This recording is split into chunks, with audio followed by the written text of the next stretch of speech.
I'm going to use this beautiful St. Juan's beach to show you the difference between hand diving for a scallop and dredging for a scallop. And you'll see hopefully pretty quickly why we only take hand dive. So the stones here symbolise scallops.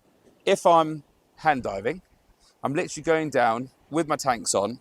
I can pick out all the individual scallops and I can see them based on their size. I go, right, I want that one, I want that one. This one is too small, so I'm just going to leave it. I haven't touched or disrupted the environment around it, and I've taken out the scallops that are large enough, that are tasty enough, that I know I'm going to sell, that has had no material disruption to the overall ecology.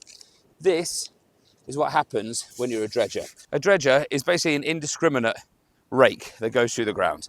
Let me show you. I'm going to use my hands as the dredgers. So you just go like that, and then I've now collected all of these scallops. Some have got through my nets, maybe the smallest ones, but you've still got a ton of really small ones in here.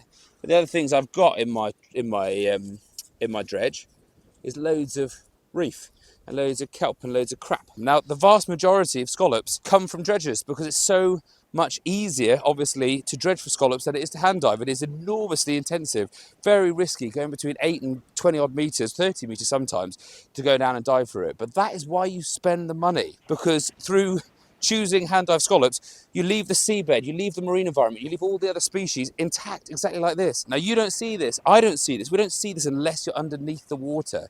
But that is the reality of dredging. That is not some biased agenda. That is objectively what happens. This is why we don't sell dredged scallops on hers, because to get that bed back to its original productivity takes ages. Whereas I can go back to the dive beds and swim there in the next few days, and there'll still be scallops there. I'm not exploiting the entire stock.